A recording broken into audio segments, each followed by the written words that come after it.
റെസിപ്പിയാണ് ചെയ്യാൻ പോകുന്നത്. നമ്മളിതിൽ ഇഞ്ചി, പച്ചമുളക്, വെളുത്തുള്ളി, ബീഫും മഞ്ഞൾപ്പൊടി, ഉപ്പും കൂടി ഒന്ന് പരത്തി വെച്ചിട്ടുണ്ട്. നമുക്കൊന്ന് കുക്കറിലൊന്ന് 3 വിസിലടിക്കാം. ഏറ്റവും സിമ്പിൾ റെസിപ്പിയിലാണ്. തക്കാളി, പച്ചമുളക്, ഇഞ്ചി, വെളുത്തുള്ളി ഇതെല്ലാം കൂടി ഒന്ന് ക്രഷ് ചെയ്തെടുക്കും. ഉരുളി നല്ല ചൂടായുണ്ട്. അതിലേക്ക് നമുക്ക് വെളിച്ചെണ്ണ ഒഴിച്ച് കൊടുക്കാം.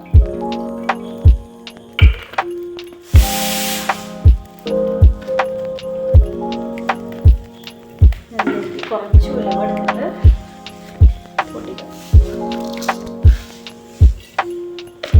നമ്മൾ ഏത് ഇറച്ചിയും മീനൊക്കെ വെക്കുമ്പോൾ ഉലുവ ചേർത്തതിന് വയറിന് നല്ലതാണ് കേട്ടോ. അതുകൊണ്ടാണ് നമ്മൾ ഉലുവ ചേർക്കുന്നത്.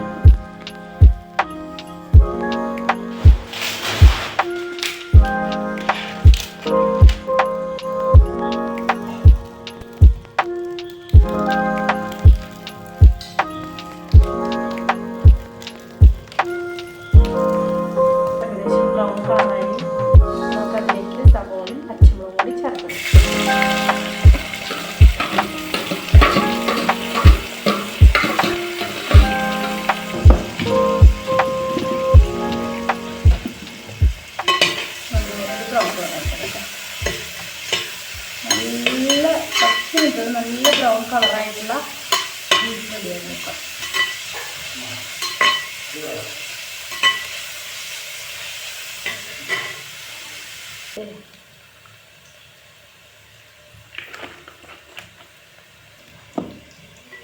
ഏകദേശം ബ്രൗൺ കളർ വന്നതായിട്ടുണ്ട്.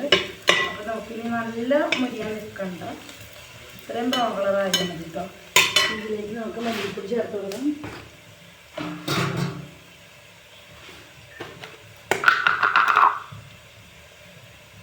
മല്ലിപ്പൊടി 2 ടീസ്പൂൺ.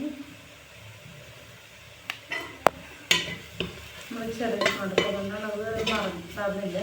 കുറച്ച് 2 ടീസ്പൂൺ എടുക്കാൻ മതി.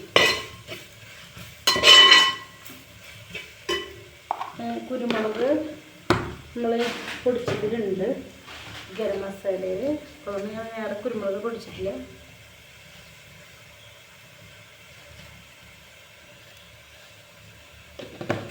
മസാല നന്നായിട്ട് ഒന്ന് ചൂടാക്കിയെടുക്കാം. നമ്മൾ വറുത്ത് പൊടിച്ച് വെച്ചാറുണ്ട്. അപ്പോൾ അതുകൊണ്ട് തന്നെ അധികം ചൂടാക്കാൻ ആവശ്യമില്ല. ഇതിലേക്ക് നമുക്ക് ഇവിടെ മുളക് ഞങ്ങൾക്ക് അത്രയും വേണ്ട.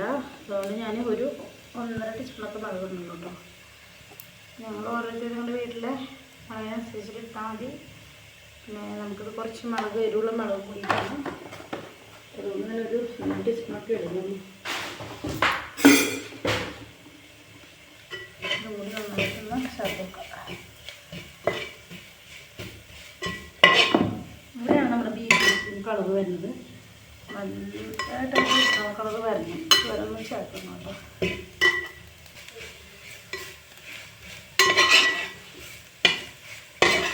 നമ്മൾ നേരത്തെ കാണിച്ച് തക്കാളി, ഇഞ്ചി, പച്ചമുളക്, വെളുത്തുള്ളി ചേർത്ത്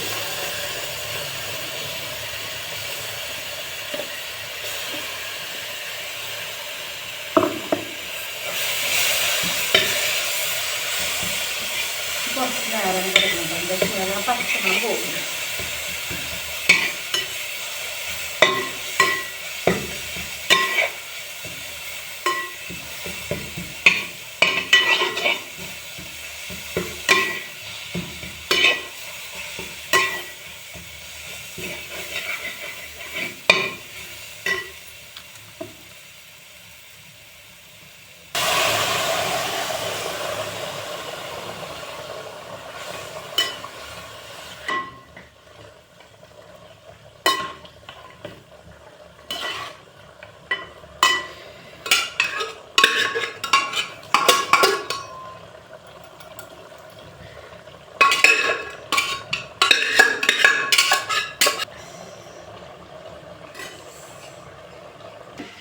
ഏകദേശം ഒരു മീഡിയം ബ്രൗൺ കളറായിട്ടുള്ളൂ. നല്ല ബ്രൗൺ കളറാണെന്ന് കുറച്ച് നേരം വേണം.